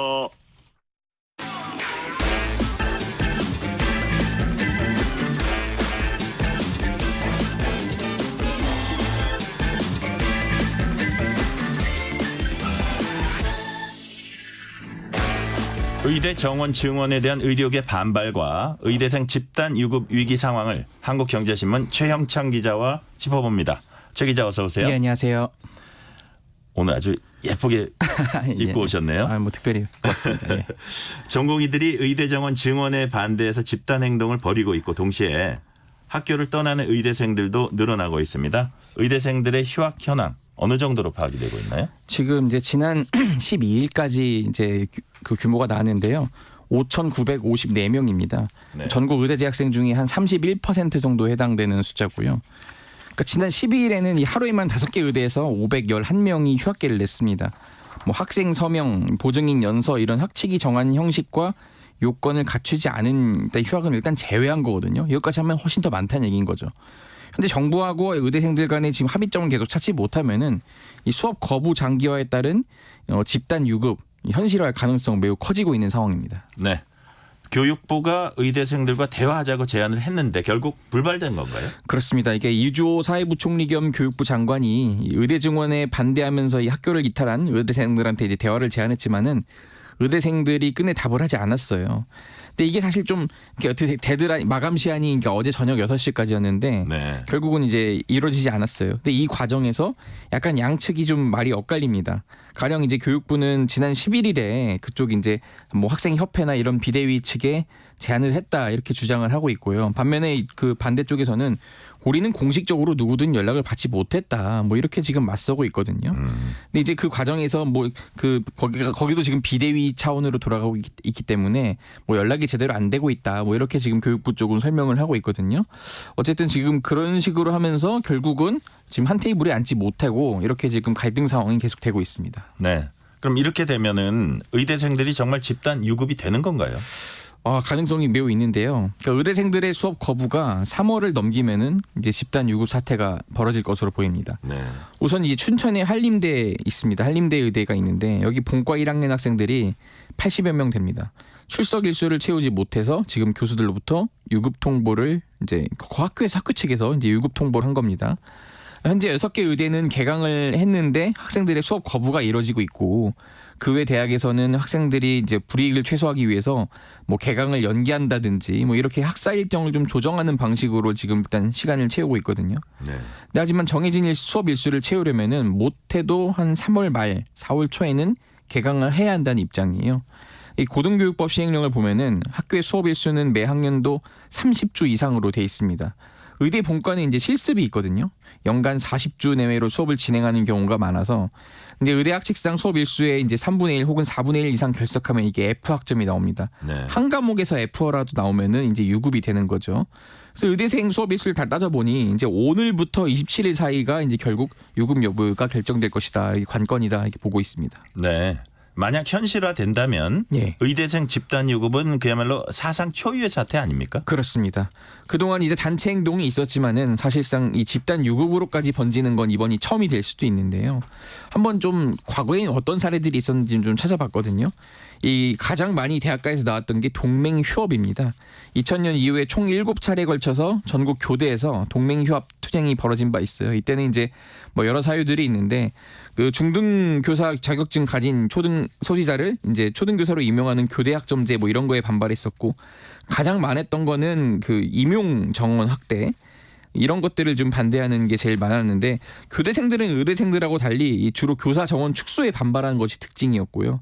근데 문제는 동맹휴업에 따른 성과가 별로 없었어요. 네. 이 로스쿨 단체 행동은 꽤 격렬했는데 여기는 성과가 있었어요. 이제 이 로스쿨이 생기면서 사법시험을 정부에서 이제 폐지하겠다는 시한을 밝혔는데 이를 이제 4년간 유예시키자고 했더니 당시에 이제 2015년에 집단 사퇴서로 맞불을 놨거든요. 그래서 이제 뭐 변호사 시험도 응시 거부하겠다 한 97%가 참여하면서 이렇게 맞섰는데 결국은 법무부가 한 발 물러났거든요. 그래서 이제 변호사 시험 정상적으로 치러졌고 사법 시험 예정대로 2017년에 폐지가 됐습니다. 네. 의대 교수들도 조만간 사직서 제출 여부를 결정하기로 했어요. 방재승 전국의과대학 교수협의회 비상대책위원장은 어제 저희 방송에 나와서 의대 증원을 2,000명 해야 한다는 전제를 바꿔야 대화가 가능하다 했는데 정부는 어떤 입장입니까? 정부는 이제 대화 노력은 계속하겠다 이런 입장이긴 하지만 의대 증원 규모를 뭐 줄이거나 뭐 시점을 미룰 수 없다 이렇게 지금 맞서고 있습니다. 박민수 보건복지부 2차관 어제 이렇게 얘기했는데요. 이 제자들의 불이익을 막기 위해 사직한다는 것은 사직이 이유가 될 수 없다 이렇게 우려를 했습니다. 또 2,000명 증원은 한시라도 늦출 수 없다 그러면서 이번에 반드시 의료개혁을 이뤄낼 것이다 거듭 강조를 했는데요.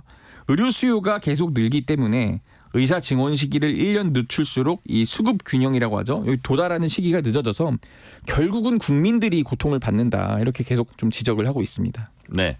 의료 공백을 메우기 위해서 군의관과 공보위가 상급 종합병원에 투입됐습니다. 현장 반응 어떤가요? 한 30초 정도로 정리해 주세요. 예, 지금 사실 역부족인 것 같은데요. 그러니까 이게 지금 풍선 효과라고 하죠. 공보위가 차출되면은 그 공보위들이 있는 데가 사실 지금 벽지나 오지 시골들이 많은데 네. 그럼 거기에서 이제 또 의료 공백이 발생을 하는 거예요. 지금 그런 식으로 좀 악순환이 되고 있고요. 지금 어쨌든 뭐 보건복지부에서는 뭐 큰 대형 병원 위주로 해서 뭐 지역 거점까지 지금 군의관과 공보위를 추가 투입하겠다고 했고요. 그렇게 지금 한 150명 정도 추가로 투입할 예정입니다. 그렇군요. 오늘은 여기까지 듣겠습니다. 최형창 기자였습니다. 감사합니다. 고맙습니다. 전종철의 전격시사 2부 순서 마치고 3부가 이어집니다.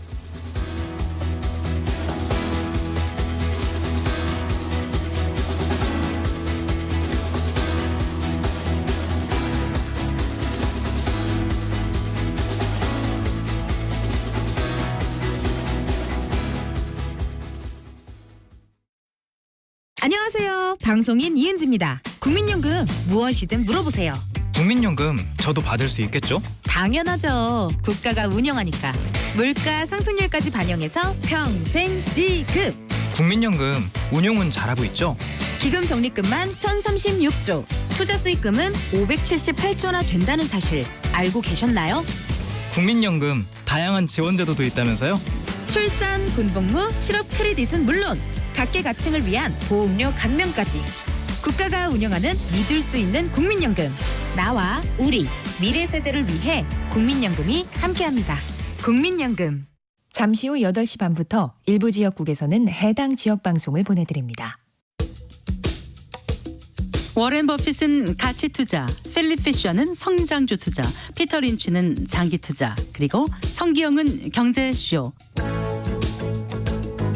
방법은 달라도 목표는 하나.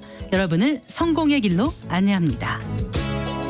평일 오후 4시 5분 성기영의 경제쇼, 주말 오후 5시 5분 정보를 업그레이드한 성기영의 경제쇼 플러스. 일주일 내내 함께하십시오. 편지 왔습니다. 퇴근길 지친 당신에게 힘이 되는 뉴스를 전해드립니다. 매일 저녁 당신과 함께 읽는 세상 이야기. KBS 1라디오 뉴스레터 K. 지금 시각은 8시 30분입니다. KBS.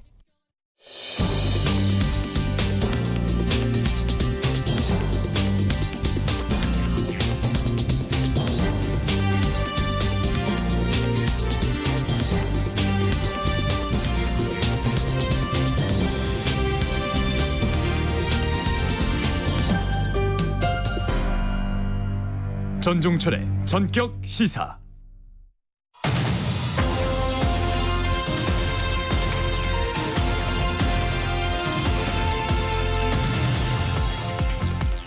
전종철의 전격 시사에서 매주 목요일 마련한 코너 성큼성큼 경제에 다가가는 진격의 경제 시간입니다. 오늘은 최상욱 커넥티드 그라운드 대표 모시고 최근 전월세 시장 상황과 전망 짚어보겠습니다. 최 대표님 어서 오세요. 예, 안녕하세요. 최상욱입니다. 대표님, 요즘 부동산 시장을 보면은 아파트 매매 시장은 거래가 뚝 끊기면서 약세가 이어지고 있지만 전세 시장은 강세를 보이고 있다는 얘기가 나오고 있습니다. 전세 시장 강세 지표로도 나타나고 있습니까? 네, 주간으로 발표하는 아파트 매매가, 전세가 가격 동향이나 아니면 실제 실거래를 기록하는 실거래 가격 지수나 어떤 지표를 보더라도 공통적으로 잡히는 게 현재 전세 강세입니다. 네. 매매 같은 경우에는 실거래 가격 지수는 올해 약간의 그 플러스로 전환을 했거든요. 작년 11월, 12월에 마이너스를 했고 올해 1월부터 약간 월에 한 0.56%씩 플러스로 돌고 있는데 전세 같은 경우에는 작년 4분기에도 계속 상승했고 올해도 계속 상승을 하고 있는 편이어서 네. 현재 전세가 상승발 주택의 매매가까지 영향을 주지 않겠냐 이런 말들이 좀 나오고 있는 그런 상황일 정도로 이제 강세가 높다고 보시면 될 것 같습니다. 네. 전세값 오름세는 지난해 특히 하반기부터 계속 나타나는 것 같아요. 말씀하신 대로 관련해서 매매 대기 수요 때문이다. 혹은 금리가 내려가서 그렇다. 또는 임대차법 때문이다. 이렇게 여러 가지 분석이 있습니다. 대표님 보시기에 최근 전세 시장이 강세를 보이는 이유 뭔가요? 네, 가장 구조적으로는 전세에 대한 그 전세 임차 유리함이 월세보다 현재 이자 부담이 많이 내려갔기 때문에 자연스럽게 좀 전세를 선호하는 시각이 생기는 것 같고요. 그리고 하나가 더 있다면은 재작년부터 소형 빌라를 중심으로 전세 사기 사건들이 많이 있었거든요. 네네. 그러다 보니까 확실히 이후 2년 동안의 거래에서는 이런 다세대 주택 같은 경우에 오피스텔도 마찬가지지만 전세 비선호 현상이 굉장히 뚜렷해요. 그래서 월세를 선호하는 현상이 너무 뚜렷해졌는데 말씀드린 것처럼 전세도 대출을 통해 가지고 전세금을 조달할 수가 있는데 대출 이자가 낮아진 환경이면 월세보다는 전세가 이자 부담이 낮기 때문에 전세 선호가 좀 쿠션을 치면서 소형 아파트로 오고 소형 아파트 전세 수요는 자연스럽게 중형 아파트 전세 수요로 가면서 전세 강세가 나타나고 있는 것 같고요. 그리고 하나는 더 총선 이후에 부동산 시장에 대해서 좀 불안하게 생각하는 시각이 있다 보니까 지금은 매매보다는 좀 관망하자 이런 시각이 전반적으로는 있는 것 같습니다. 그러다 보니까 자연스럽게 그 기간 안에 임대차를 해결해야 된다고 하면은 전세를 선택하시는 것 같고요. 그리고 작년 하반기부터 전세가 튀었던 거에서 좀 전세가가 유난히 강세인 지역들이 몇 개 있는데 그게 학군지 전세이거든요. 네. 그러니까 작년에 교육부 장관 주도로 2028년 수능이 개편됐을 때 뭔지 모르겠지만 일단은 뭐 학군지 좋은 데로 가서 학원을 가야 되나 보다 이런 생각이 조금 있으면서 전세시가 튄 것도 있었는데 최근에는 의대 정원을 또 2,000명 증원하면서 해당 지역에 이제 학원에 대한 그런 수요가 올라가면서 전세가 강세로 나타난 것도 복합적으로 작동하는 것 같습니다. 그런데 전세 시장이 공교롭게도 수도권 전세랑 지방 전세가 또 완전 양극화되어 있거든요. 네. 그래서 수도권 전세는 말씀드렸던 내용대로 가고 있지만 지방 전세는 또 상당한 약세를 보이고 있어요. 그래서 매매 시장도 그렇지만 전세 시장 역시 시장 양극화의 그런 단면을 보여주고 있다. 예, 그렇습니다. 네. 전세값이 오르다 보니까 서울 아파트 평균 전세값은 5억 원을 넘었고 수도권도 3억 원 안팎이라 이제 보도가 있었습니다. 이 정도면 월급만으로 이제 전세값 마련하기 쉽지 않은 상황인데요. 전세 대출은 필수다 이런 얘기도 나오고 있어요. 그렇다면 전세 대출 규모 꾸준히 늘어나고 있는 추세인가요? 전세 대출 규모는 21년도까지는 계속 늘었었는데요. 네. 근데 22년에는 전세 대출이 마이너스였고 작년에도 전세는 거의 마이너스였거든요. 네네. 올해 1월과 2월 같은 경우에도 2월 대출이 오늘 나왔어요. 오늘 나왔는데 1월 달에도 전세 대출은 마이너스 1.9조 원이었고 그래요? 2월에도 마이너스 1.4조 원이었거든요. 그래서 전세 대출 규모는 계속해서 감소하고 있는데 그럼에도 불구하고 전세 가격이 오르고 있으니까 네. 뭐 저를 포함해 가지고 일부 전문가들은 원래 대출을 먹으면서 전세 시장도 성장을 해왔었는데 네네. 약 한 2, 3년에 걸쳐서 전세 대출이 계속해서 마이너스이고 지금도 마이너스 추세인데 전세가가 좀 상승세를 보이는 거에 대해서 의구심을 보이는 그런 이제 해석들이 조금 있습니다. 네네. 다만 전세는 뭐 올 대출로 마련하는 것이 아니라 전세 시장 전체는 1,000조 정도 되는데 전세 대출은 170조 원 정도 되거든요. 그래서 나머지는 결국 가계의 자산이라는 거니까 가계가 현재 이 정도의 전세금을 좀 스스로 조달하고 있는 그런 상황인 것 같습니다. 네. 전세 대출이 전세값을 올리는 부작용이 있는 건 사실이지만 또 서민 대출 성격이 있잖아요. 그래서 이제 규제만 하기가 쉽지 않은 측면도 있습니다. 그런데 올해부터 전세 대출에도 DSR 총 부채 상환 비율을 적용한다고 이제 정부가 발표를 했잖아요. 그래서 이제 소득에 따라서 전세 대출도 규제하겠다는 건데 지금 진행이 잘 되고 있습니까? 이거는 올해 금융위원회가 업무 보고를 할 때 가계대출 중에서 DSR에 포함되지 않는 거의 유일하고 또 규모가 큰 게 전세대출이거든요. 네네. 170조가 현재 DSR 미포함 중이어서 나머지 뭐 한 1,850조 중에서 90%는 다 포함됐는데 얘만 안 들어가 있습니다. 네. 그래서 이 전세대출이 하반기 이후에 한국은행이 금리를 내리거나 하게 됐을 때는 대출 수요가 커지고 그러면 말씀하신 것처럼 전세기인 갭 투자로 이어질 가능성이 있기 때문에 이거를 미리 좀 선제적으로 조치하겠다고 해가지고 이렇게 발표를 했는데요. 네. 근데 이 부분에 대해서 지금 금융위 발표 이후에 보도된 언론에 따르면은 용산에서는 이 부분을 인정하지 않아서 이제 올해 시행을 하지 않겠다는 식으로 보도가 됐거든요. 그래서 언제 시행할지에 대해서 좀 불확실성이 있는 그런 상태라고 보시면 좋을 것 같습니다. 네. 매매 시장이 침체되면 수요자들이 집 사기보다는 전세 선택해서 이제 전세값이 오를 수 있고요. 그런데 또 전세값 상승이 계속되면 전세값이 집값을 밀어 올려가지고 매매가가 또 반등할 수도 있잖아요. 대표님 보시기에 앞으로 전세값 강세가 매매가 반등으로 이어질지 아니면 당분간 지금처럼 각기 따로 갈지 어떻게 될 것 같아요? 예, 당분간은 현재처럼 좀 따로 갈 거라고 생각하는데요. 네. 그거는 매매 시장이랑 전세 시장이랑 갖고 있는 좀 차이 때문에 그런 것 같고요.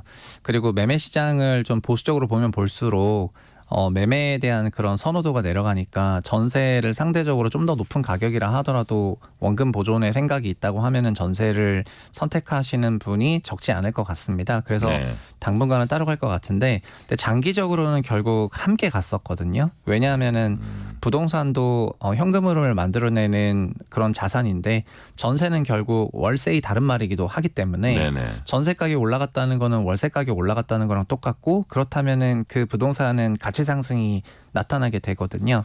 그래서 이런 것들이 장기적으로 봤을 때는 부동산 가격 상승의 원인이 될 수도 있다는 점이라고 해석할 수밖에 없는 것 같고요.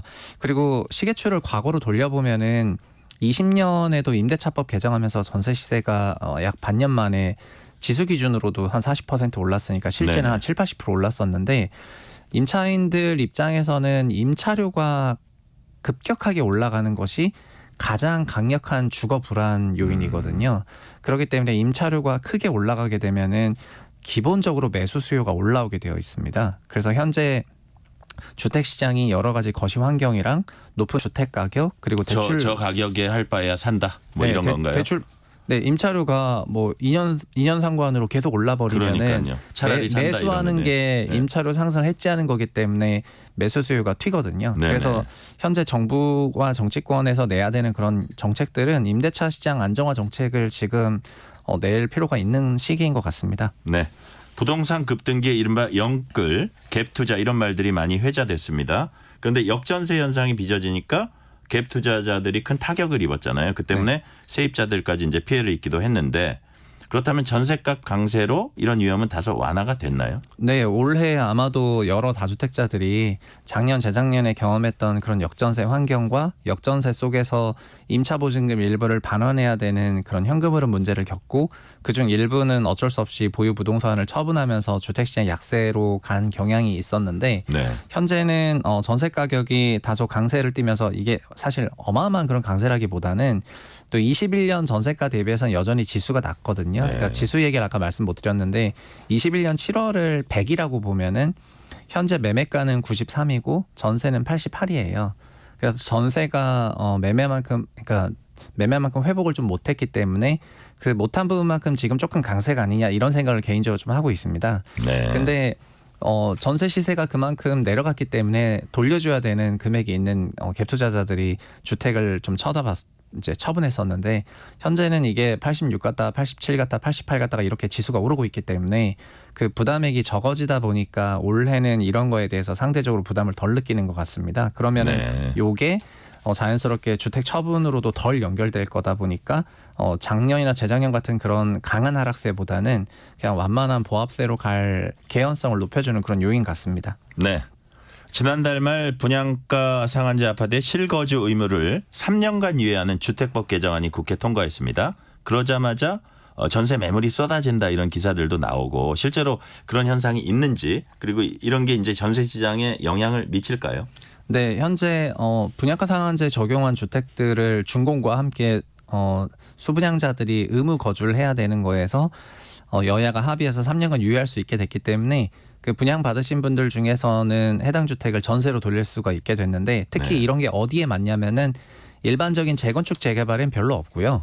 재건축 재개발은 뭐 3,000세대 분양해도 일반 분양은 300세대면은 그 분양권을 받으신 분은 300세대고 조합에 입주권이 있는 분이 2,700세대가 되거든요. 입주권에 대해서는 이런 규제가 적용이 되지 않고 분양권만 적용되고 있습니다. 그래서 구도심엔 영향이 없지만 신도시 같은 경우에는 500가구가 분양했으면 500가구 전부 분양권이기 때문에 네네. 이 실거주 의무 유예를 적용하게 되면은 이 중에 상당수가 임차로 돌리게 되거든요. 그래서 뉴스 나오자마자 강동구 고덕지구에 있었던 도시개발 사업이 순수 분양권 사업이었는데 500가구 단지에서 그냥 순식간에 전세가 100세대 나왔고 그리고 올해 말이 되면은 강동구 둔촌주공 아파트가 입주를 할 예정인데 네. 해당 아파트도 일반 분양이 수천 건에 이를 정도로 많았기 때문에 아마도 해당 주택을 임차로 돌리실 분이 많다고 생각해서 제 생각에 하반기 정도가 되면은 전세 시세가 지금보다는 조금 안정화될 거라고 보고 있습니다. 그렇군요. 오늘 대표님 말씀 종합해 보니까요. 전세값 오름세가 있긴 하지만 매매값 상승으로 당장 이어질 가능성은 높지 않다. 그러니까 내 집 마련 시기를 저울질하고 있는 실수요자 경우에는 전세값 오름세가 다소 불안하더라도 좀 더 시간을 두고 시장 지켜보는 게 안전하겠다. 뭐 이런 뜻으로 이해를 해도 될까요? 어떨까요? 예, 맞습니다. 맞는데 20년, 21년의 경험이 있기 때문에 전세 가격이 올라간다는 게 결국에 주택의 매수 수요를 자극하게 되고 현재처럼 높은 가격과 높은 고금리 부담 속에서 매수 수요를 만들어내게 된다면은 시차를 두고 결국에는 상당한 자산 손실이 있을 수도 있고 네. 그리고 준강제적으로 매수를 하니까는 이게 여러 가지 부담이 있을 수가 있거든요. 그래서 이런 임차 불안정을 매수 수요로 강제적으로 만들려고 유도하기보다는 임차료를 좀 안정화시킬 수 있는 여러 가지 임대차 관련 대책들을 정부에서 조속히 내는 것이 필요한 그런 시기라고 판단하고 있습니다. 그러니까 수요자 입장에서는 조금 더 너무 급하게 액션을 하지 말고 조금 더 신중히 지켜봐라 그런 말씀이시죠? 네, 저는 또 하반기가 되면은 공급 물량 조금 올라오면서 임차 시장이 좀 안정화될 걸로 보고 있어가지고요. 그리고 임차료 올라간 것 때문에 매매를 하기에는 아직 매매가가 너무 높고 네. 매매 시장 불확실성이 굉장히 크니까 전세가 올라가니까 집 사야지 이렇게 쉽게 생각하시기보다는 매매는 완전 다른 영역이라고 보시는 게 좋을 것 같습니다. 네네. 오늘은 여기까지 듣겠습니다. 지금까지 최상욱 커넥티드 그라운드 대표였습니다. 감사합니다. 네, 감사합니다. 지금 시각 8시 44분입니다. 이 시각 교통정보입니다. 서울 시내 출근 차량들 많은 가운데 돌발 구간 주의하셔야겠습니다. 올림픽대로 공항 쪽 동작대교 부근 4차로에 고장난 차가 서 있어서요. 여파로 올림픽대교부터 속도 내기 어렵습니다. 하남 방향 행주대교에서 청담대교까지는 가다소다 반복됩니다. 강변북로 구리 쪽 행주대교에서 동족대교까지 1시간 걸리고요. 반대 일산 쪽은 동호대교에서 마포대교까지 밀립니다. 내부순환로 성산 방향 정릉 터널에서 연희램프까지 속도 더디고요. 동부간선로 종암 분기점 쪽 구리부터 하월고까지 속도 더딥니다. 분당 수서로 성남 쪽은 복정 부근에 공사하면서 차로가 일부 통제되고 있습니다. 주의하셔야겠고요. 경부고속도로 서울 방향 서초 나들목 지나 4차로에는 추돌 사고 발생했습니다. 일대로 차량들 혼잡하니까요. 조심히 지나시기 바랍니다. KBS 교통정보센터 서휘영입니다.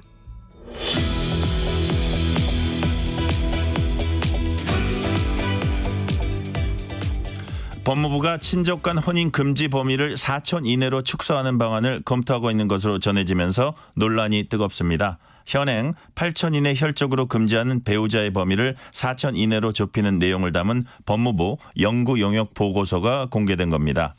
가족관계 규범의 붕괴라며 우려하는 목소리와 달라진 시대상을 반영해야 한다는 목소리가 맞서고 있습니다. 오늘은 최정수 성균관장과 함께 우려의 입장을 주로 살펴봅니다. 지금 전화 연결돼 있습니다. 관장님 안녕하세요. 네, 안녕하세요. 성균관장입니다. 반갑습니다. 반갑습니다. 관장님도 잘 아시겠지만 이번 사안은 헌재 결정에 따라서 이제 시작이 된 겁니다.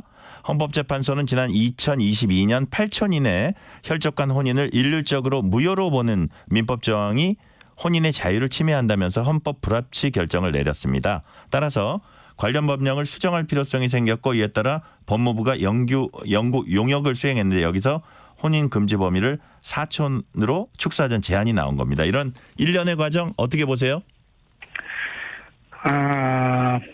원래 각 나라마다 고유한 통속과 간섭이 있잖아요. 네네. 이번 혼인 금지를 4촌 이내로 축소한다는 것은 아마도 역시 그런 같은 맥락에서 본다면 우리 전통이라고 또 관습이고 다 가족 문화가 중시해야 되는 우리 민족에는 더욱 중요한 문제입니다. 2022년 10월에 내린 그 헌재 결정은 두 가지죠. 네. 첫째는 8촌 이내 혼인을 금한다는 민법 809조 1항 합헌이라고 결정을 했고, 두 번째는 그러면서도 8촌 이내 혼인은 무효로 정한 민법 815조 2항은 과잉금지 원칙에 위배된다며 헌법 불합치를 선고한 것이죠. 네네. 이 두 가지 사안은 다르게 접근해야 된다고 봅니다. 네. 그것은 이제 합헌이라고 판단했던 첫 번째는 맞다고 보고, 그렇지만 이제 혼인 무효가 과잉이므로 헌법 불합치로 내린 것은 특수한 사항이라고 봅니다. 네. 특수한 것은 특수하게 처리해야지 일률적으로 보편적으로 적용한다는 것은 문제가 있다고 생각이 돼서요. 과거에도 동성농본 혼인을 했다가 10년 단위로 풀어준 그런 경우가 있었죠. 네. 네. 자, 그러면 혼인 문화 변화가 이제 가족 해체와 도덕성 붕괴 초래할 것이다. 뭐 이렇게 이제 염려를 하고 계실 텐데 이런 주장이 너무 과도한 것 아니냐 이렇게 지적하는 분들도 있어요. 여기에 대해서는 어떻게 보세요?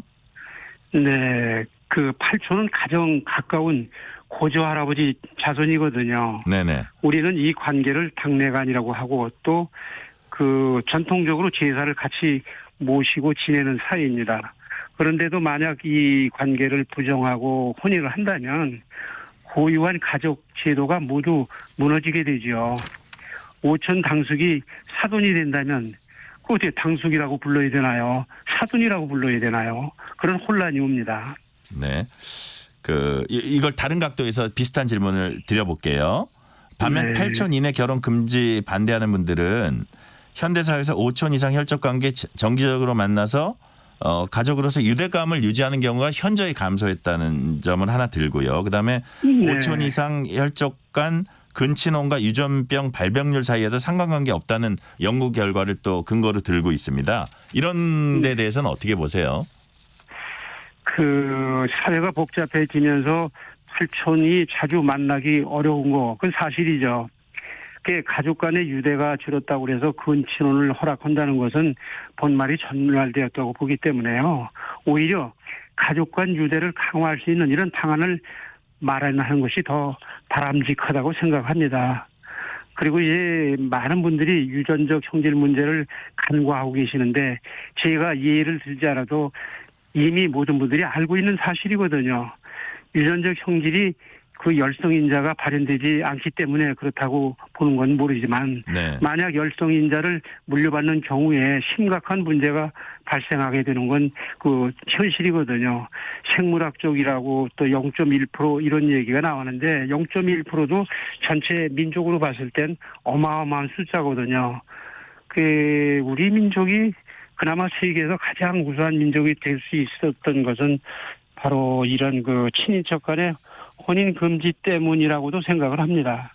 네. A씨의 경우에 특수한 경우이긴 하지만 자녀들에게 양해를 구해서 어떤 법적으로 부리하는 방안 네네. 그런 걸 한번 좀 검토해 볼 필요가 있다고 생각을 합니다. 지금 말씀하신 대로 다른 나라와 비교해서 우리나라가 좀 너무 엄격한 거 아니냐 이런 지적도 있더라고요. 근데 관장님 보시기엔 그게 우리의 오히려 큰 강점이다 이렇게 보시는 거네요. 그렇죠. 네. 글로벌 표준이 있다, 없다 이런 얘기가 나는데 네. 글로벌 표준이라는 게 없다고 저는 봐요. 단지 그것은 그 민족의 관습일 뿐이거든요. 네네. 많은 사람들이 알고 있는 것처럼 지금 한류가 세계를 휩쓸고 있잖아요. 네. 뭐 K-팝이나 K-컬처 등 모든 면에서 대한민국 위상이 높아지고 있는 현실인데 그런데 왜 가족 제도만은 외국 거를 본받아야 되나요? 글로벌 표준은 우리가 만들면 되는 것이고요. 또 우리 우수한 문화를 수출하면 되는 거고 한국어와 한국 역사를 배우기 위해서 많은 사람들이 한국으로 오고 그러는데 거꾸로 이건 간다는 건 이상한 현실이라고 보기 때문에 외국인과 혼인하는 것 이런 것도 유전적으로 좋다고 생각을 합니다. 뭐 글로벌이 바로 그런 거 아닌가요? 네. 그렇게 생각을 합니다. 네.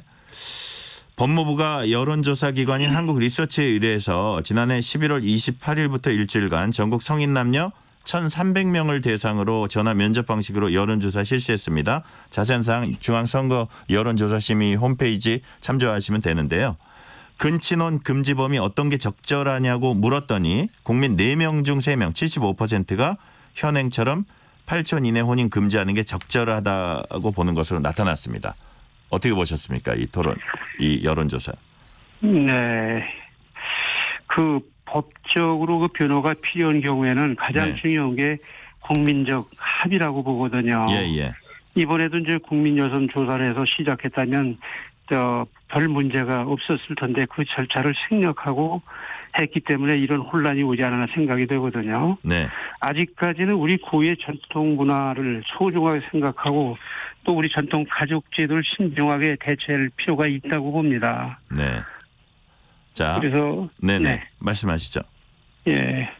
그래서 이제 이번 법무부도 이번 개정안 쉽게 내놓지 못할 것이라고 저는 생각을 해요. 왜 그러냐면 국민 75%가 반대하는 여론을 무시하고 글로벌 문화를 따라가지고 하는 것은 용납하기가 어렵죠. 아까 글로벌 스탠다드가 그건 글로벌 스탠다드가 아니라고 제가 이미 말씀을 드렸지만요. 예. 그래서 만약 법무부가 개정안을 제출한다면 어떤 방법으로든지 막을 것입니다. 내가 할 수 있는 모든 역량을 동원해서 네네. 추진된다면 제가 저지 운동을 할 겁니다.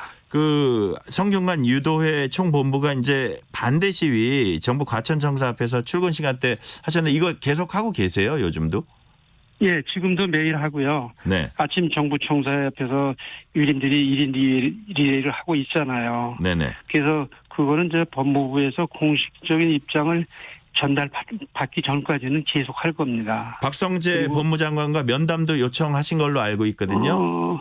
요청을 해놨는데 네. 아직 그거에 대한 대답은 받지는 못했지만 그거 별도로 네네. 이제 법무부와 실무적으로 소통이 시작하고 있어요. 아, 그렇습니까? 그래서 아마 우선 이제 이 소통이 시작됐으니까 장관 면담은 아직 안 했더라도 이렇게 이제 실무적으로 검토해가면서 좋은 방안이 도출될 것이라고 이 부분이 잘 마무리될 것이라고 기대합니다. 네네. 법무부는 이제 올해 말까지는 개정안을 일단 마련한다고 해요. 이제 그런 개정안 자체 만드는 걸 뭐라 그럴 수는 없지만 이거 추진을 앞으로 좀 적극적으로 저지하신다는 그런 말씀이시죠? 그렇게 추진한다면 계속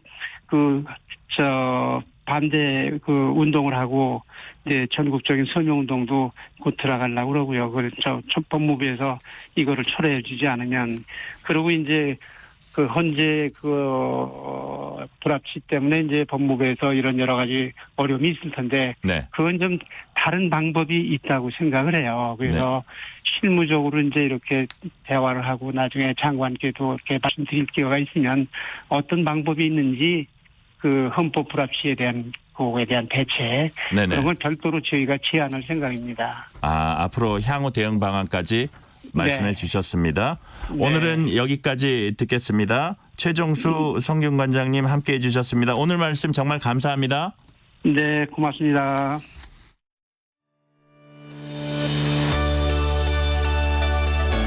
세상을 바라보는 바른 시선. 전종철의 전격 시사.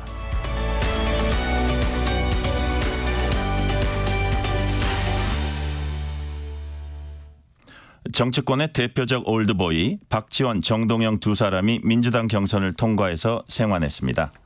우세 지역 경선을 이겼기 때문에 취재진 앞에서 활짝 웃을 만도 하건만 두 사람은 무표정으로 일관했습니다.